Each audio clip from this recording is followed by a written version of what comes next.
your trip, you gave up a lot of things. I guess you missed some school. Yeah. A lot of school? Yeah. What are you going to do for catching up? Well, right now they're teaching me as an exchange student because I'm in high school. So they'll give me the 4 credits, and then after I can go back and take the exams. But if I don't want to, I can just pass and go to the second semester. Wow, sounds like a good deal. Yep. How's your health holding out? How has it held out throughout the whole year? Well, right now I've never been better. But for the past year, I've been actually the best out of my whole life. Because when I was at home, I used to go in for surgery every 3 weeks. And now I actually haven't been in the hospital for at least a year now. And the only time I got sick was in Vancouver, and I only had the flu and stuff, so that was only a week. But since this whole year, I haven't been sick once. Now, how do you go from regular surgery to, what is it, a weekly checkup? You're being monitored on a medical basis, aren't you? Well, for the past year, they checked me once before I got on my walk, and they said, you're fine to go, see you in a year, and hopefully if you get the call, you'll get it, but if not, then, I don't know. But, Christopher, why don't you show him your stomach?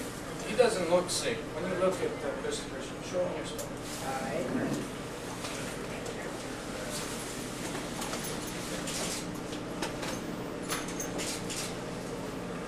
And what was done? I've had 20 operations just to save my life. And if those 20 operations weren't, if I didn't get those 20 operations, I wouldn't be here right now. And because of those operations, I'm actually alive. And they're just banding, keep me alive.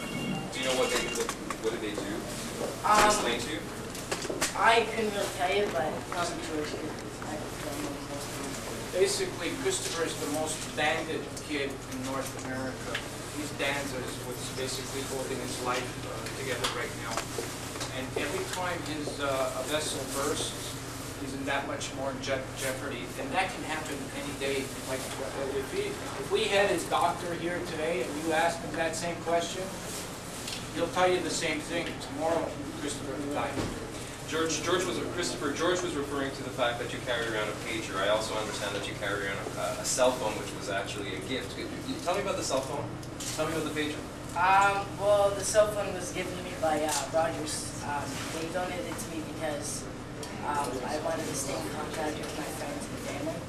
So they thought that because I'm doing a walk and that I don't really get contact, and they gave me a free cell phone and minutes to keep in contact with my family and friends. And actually, beeper, if it went, I've been carrying it for 14 years. Do you have it on you?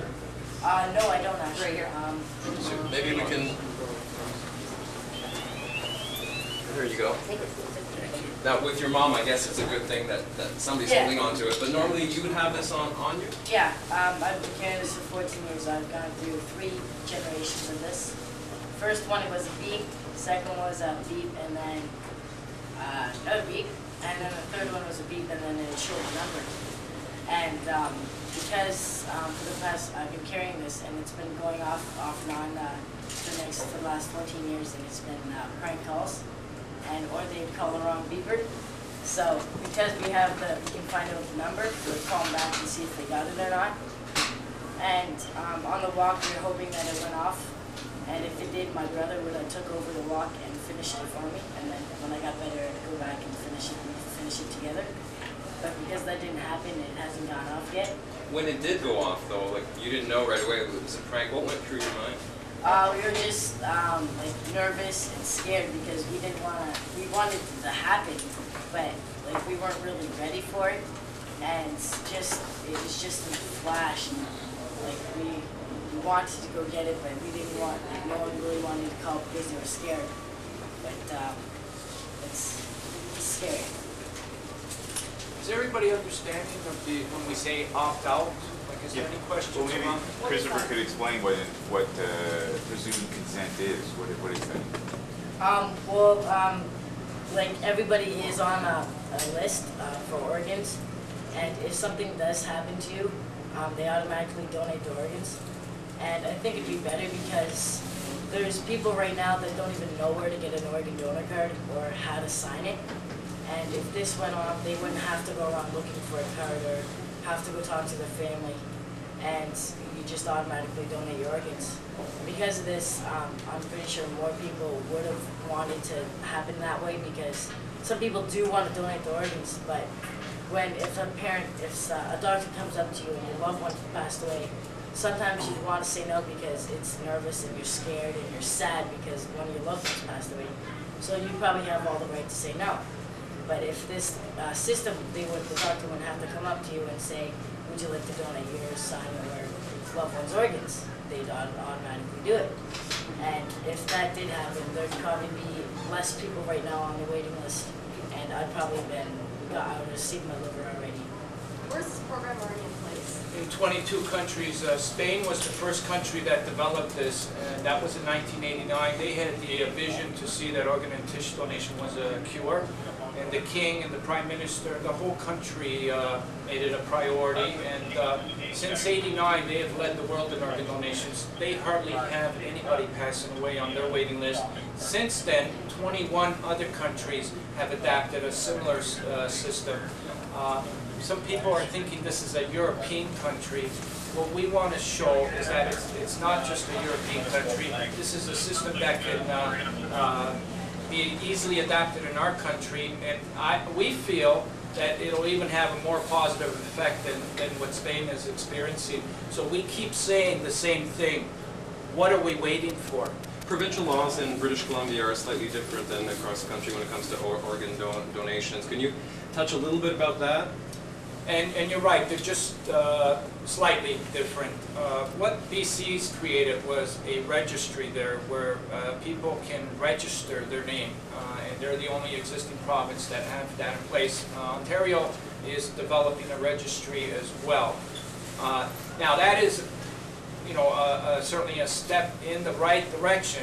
But when we refer back to that burning building where 4,000 Canadians are inside that building, why bring a small ladder when we can bring a big ladder to save all these people? And that big ladder is the opt-out system. Why do you think politicians are not reacting?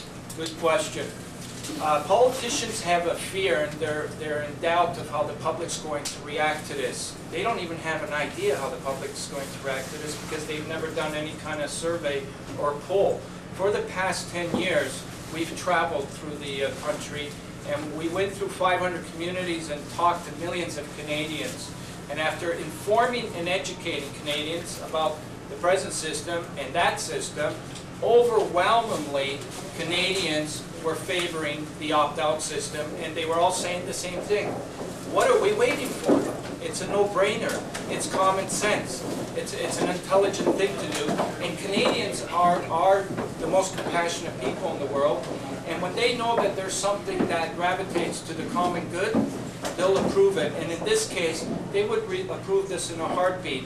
So what we're proposing to the government is to create a two-step plan. A first step would be, let's do a national survey where we can document Canadians' feelings and let Canadians have a voice on this issue. And overwhelmingly, they're going to see that they're going to approve opt-out. Right after that's done, they got no excuse in getting to work and getting this system in place. And as a result of having this system in place, a dramatic increase of organs will become available and lives will be saved. What could be more important than that? And in the vision of the greatest Canadian, Tommy Douglas, he had the right idea. Health has got to be our most important priority right now. Kristopher, do you take inspiration from George in terms of, what the future could hold for you? Yeah, actually, if I didn't meet George, I wouldn't be here right now. About 4 years ago, I met my road manager, George. He walked across Canada to do the same thing, raise awareness for organ tissue donation. And I got to meet him. He came to my town, I got to meet him. And sure enough, he actually inspired me. And I asked him at the age 10 if I could walk across Canada, but he didn't really know what to think because I was young. But he gave it a few years and thought over it and kind of said, yeah, when I was 12. So he only had like a month, 2 months to plan it, so he rushed and planned it. But he got it done, and we started on January 8th when I was 13. Do you have a favorite moment from the trip? Well, not really. Just